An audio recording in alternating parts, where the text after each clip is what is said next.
Sections 28 and 30. Virtues and activities of the enlightened Bodhisattvas of the Pure Land. Quote, the Buddha said to Ananda, all the Bodhisattvas in the land of Amidaji will ultimately attain the stage of becoming a Buddha after one more life.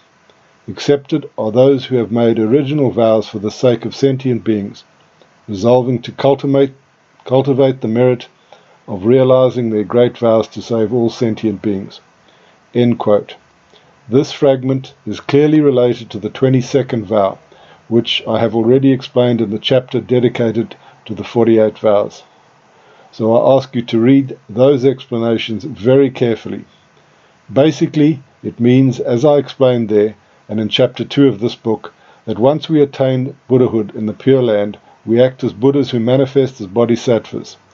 The stage of becoming a Buddha after one more life represents the capacity of those who attain Buddhahood in the Pure Land to endlessly manifest themselves in various places in the universe and become active Buddhas there for the sake of sentient beings. When we are born in the Pure Land, we automatically gain the capacity to always play the role of becoming Buddhas and teaching the Dharma like Shakyamuni himself. Shinran Shonin explained this in his Hymns of the Pure Land. Quote, those who reach the Pure Land of happiness return to this evil world of the 5 defilements, where, like the Buddha Shakyamuni, they benefit sentient beings without limit. End quote. This means that once we become Buddhas, we continually play various roles for sentient beings all over the samsaric universes, and especially the role of becoming a Buddha, again and again like Shakyamuni, to spread the Dharma and encourage all beings to follow it. First, we pretend to be unenlightened, then we pretend to practice and attain Buddhahood, and then after the audience is convinced that we are enlightened, we start teaching, and we repeat this process in various universes, spreading all kinds of Dharma gates, and especially the Amida Dharma.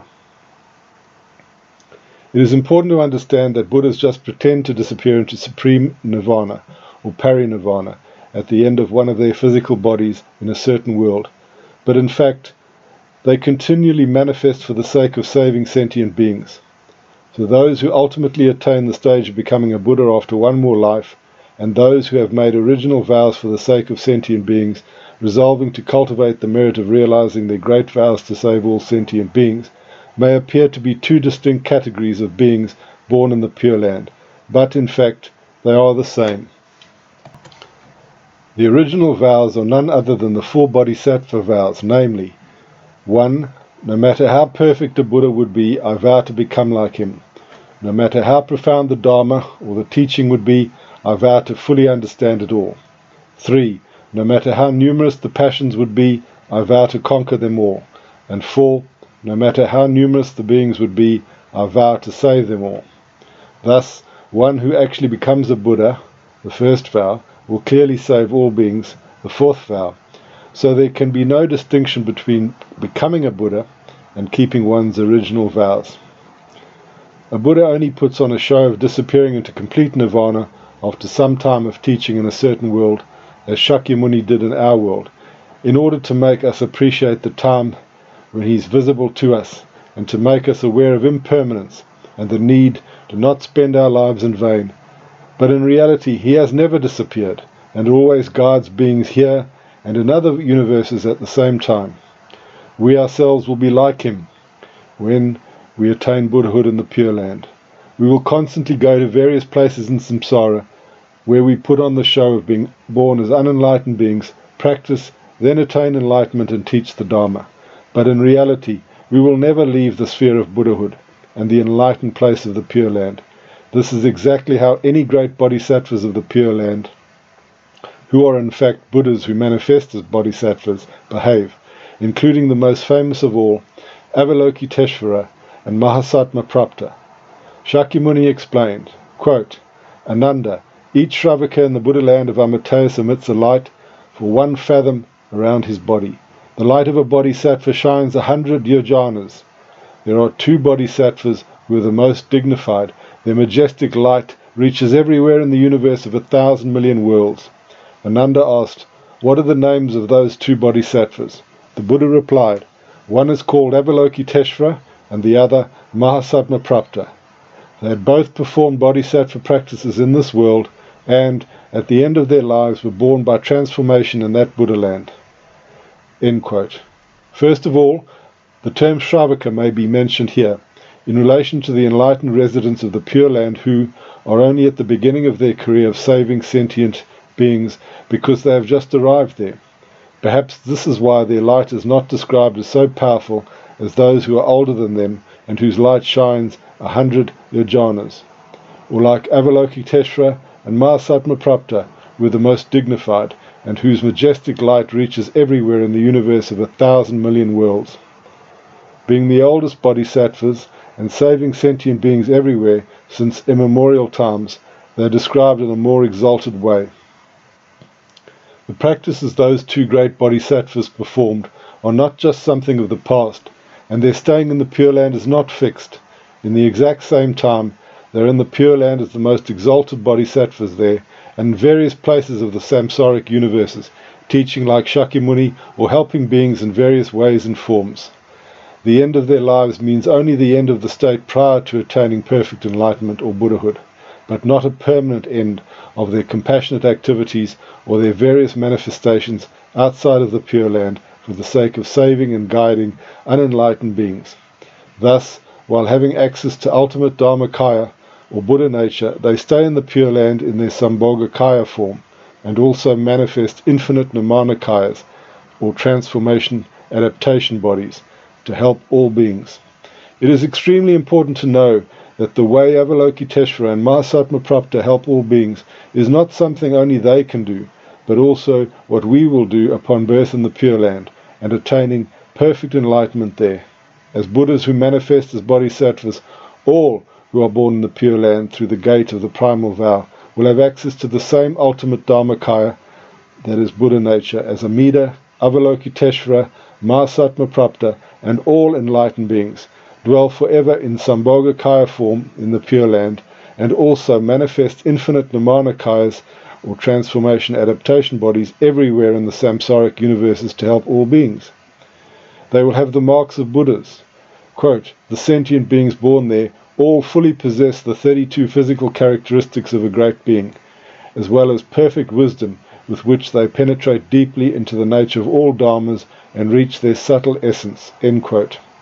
Here dharmas mean phenomena, not dharma with a capital D, or teaching with a capital D. So dwellers of the Pure Land know the true nature behind all phenomena, which is clearly the wisdom possessed only by those who have attained perfect enlightenment. Quote, their supernatural powers know no obstruction and their physical senses are sharp and clear. End quote. Their transcendent body in the Pure Land, as well as any manifestation they assume for the sake of sentient beings, will not be limited by anything because their mind is enlightened. They have eyes with which they see everywhere in all the samsaric realms. Quote, with a physical eye they see clearly, discerning objects without error. The sight of their divine eye reaches everywhere without limit. End quote. They will not fall back in the samsaric states of existence, even when they go there to save others, and play the role of becoming a Buddha again and again, like Shakyamuni, or when they do various other activities for the sake of sentient beings. Taking the specific form of the beings they want to teach and save, they will, however, not experience their physical or mental limitations, but, quote, freely exercise supernatural powers and always remember their former lives. End quote. Also, they will not be affected by attachments or delusions, and will never again give rise to egocentric thoughts and actions, but constantly live in accordance with the Dharma. Shakyamuni said, quote, whether going or coming, proceeding or remaining, their hearts are unattached, their acts are in accordance with their will, and are unrestricted, and they have no thought of discrimination. In them there is no idea of self or others, no idea of competition or dispute. With a heart of great compassion to benefit all living beings, and with tenderness and self-control, they bear no enmity or grudge against anyone. Free of mental hindrances, they are pure in mind and without indolence, unbiased, noble-minded, sincere and tranquil. Their hearts can revere, appreciate and enjoy the Dharma. Having extinguished all evil passions, they are free of those tendencies that cause one to fall into evil realms. They have accomplished all the duties of a bodhisattva and are fully endowed with immeasurable virtues, having reached deep meditation and gained supernatural powers, transcendent knowledge and wisdom. They are established in the 7 practices leading to enlightenment and are devoted to the Buddha Dharma." End quote. They have destroyed envy by not being envious of the superiority of others. Having destroyed the hindrance of the 3 defilements, they revel in using their supernatural abilities. They possess all the powers of cause, condition, will, vow, skillful means, continuity, good, meditation, intelligence, and attentive hearing, the powers of generosity, precepts, patience, effort, concentration, and wisdom, the powers of right-mindedness, right contemplation, and supernatural faculties, and the powers to train and guide beings in accordance with the Dharma. They also possess the power of the 6 paramitas, giving, morality, patience, effort, meditation, and wisdom, and the power of right mindfulness, concentration, contemplation, the supernatural faculties, and transcendent knowledge, the power to tame and train living beings in the right way, as well as other powers. End quote. Quote, "They are like the Himalayas, because the brilliance of their virtues is reflected evenly and clearly. They are like the great earth, because they have no discriminative thoughts, such as pure or impure, beautiful or ugly. They are like pure water, because they wash away afflictions and defilements. They are like the king of fire, because they burn the firewood of all evil passions. They are like a great wind, because they travel throughout the worlds without hindrance. They are like the sky, because they have no attachments. They are like lotuses, because nothing in the world can defile them. They are like a great vehicle, because they carry the multitude of beings out of birth and death. They are like a heavy cloud, because they cause the great thunder of the Dharma to roar and awaken the unenlightened. They are like a great rain, because they cause the nectar of the Dharma to fall like rain showers to nourish living beings. They are like the encircling adamantine mountains, because demons and non-Buddhists cannot move them. They are like the king of the Brahma heaven, because they are foremost in the performance of various good deeds. They are like the Nyagrodha tree, because they afford shelter to all beings. They are like the Undumbara flower, because they rarely appear in the world and are difficult to encounter. They are like the gold-winged Garuda, because they subdue non-Buddhists. They are like a flock of playful birds, because they do not store things. They are like the king of bulls, because they are invincible. They are like the king of elephants, because they conquer adversaries. They are like the king of lions, because they fear nothing. They are like the vast sky, because their great compassion reaches everywhere without discrimination." End quote. Not only do they not give rise to attachments in the various samsaric worlds where they go to guide multitudes of unenlightened beings, but also have no attachment to the wonderful manifestations of the Pure Land, which means they're in the Pure Land not for their own enjoyment, but for helping others. Quote, "In regard to the myriad of things in that land, they have no thought of possession or attachment." End quote. While the bodhisattvas of lesser capacities, that is, bodhisattvas in aspirational training, or not yet enlightened, attain 2 insights. Those who have attained Buddhahood in the Pure Land and have superior capacities attain innumerable merits through the insight into the non-arising of all dharmas. Those bodhisattvas will not be subject to rebirth in evil realms before they become Buddhas. Excepted are those who seek birth in the worlds of other directions during the turbulent period of the 5 defilements, manifesting their forms in the likeness of the beings there, as in this world. They can freely exercise supernatural powers and always remember their former lives." End quote. As I explained often, insight into the non-arising of all dharmas or phenomena is the spiritual awakening in which one deeply understands that, from the perspective of ultimate reality, nothing really arises or perishes. Anything that belongs to samsaric phenomena, dharmas, has no real existence. Quote, "They cultivate roots of virtue, revere the path of the Buddha, and know that all dharmas or phenomena are completely tranquil and non-existent." End quote. The phenomena or dharmas are ultimately void or empty of inherent existence because they come into being according to various causes and conditions and are not existing independently by themselves. In contrast to this, the Buddha nature, which does not depend on causes and conditions, is actually the only existent reality and is not void or empty of itself, but only empty of samsaric phenomena, empty of delusion, empty of suffering, empty of ignorance. Those bodhisattvas will not be subject to rebirth in evil realms before they become Buddhas. Once born in the Pure Land, they will never retrogress into the lower realms, but immediately realize Buddhahood or perfect enlightenment and attain the insight into the non-arising of all dharmas or phenomena. That is, they know ultimate reality or Buddha nature, as explained above. Accepted are those who seek birth in the worlds of other directions during the turbulent period of the 5 defilements, manifesting their forms in the likeness of the beings there, as in this world. They can freely exercise supernatural powers and always remember their former lives.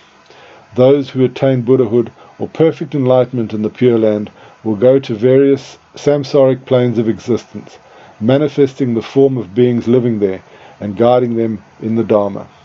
They will have no obstruction, as they are already enlightened and are beyond suffering. Being perfectly enlightened, they, of course, remember all their previous lives from before they attain Buddhahood, as well as the lives of all beings they want to guide. This being the case, although such enlightened bodhisattvas, that is, Buddhas who manifest as bodhisattvas, understand the dharmas or phenomena to be empty of inherent existence and the product of causes and conditions, this does not make them inactive, but encourages them to work even harder for the benefit of ignorant, unenlightened beings who are caught in the samsaric dream and believe to be true that which is empty and false. Quote, with the Buddha eye they completely realize the nature of dharmas or phenomena. Although they observe with the eye of equality that the 3 worlds are empty and non-existent, they strive to learn the Buddha Dharma. That is, they naturally, automatically learn and know all Dharma methods and acquire varied eloquence to rid living beings of affliction caused by the evil passions. Since all dharmas have arisen from suchness, the bodhisattvas see them as they really are and know skillful means of speech that will develop good habits and destroy bad ones in living beings. End quote. The meaning of the last sentence is that both unenlightened phenomena or enlightened phenomena, like for example the manifestations of the Pure Land, have the same base as the condition, ultimate reality, that is suchness or dharmakaya, but different causes. 1. Delusion and attachments for unenlightened phenomena, and 2. Enlightenment, infinite wisdom and infinite compassion for enlightened phenomena.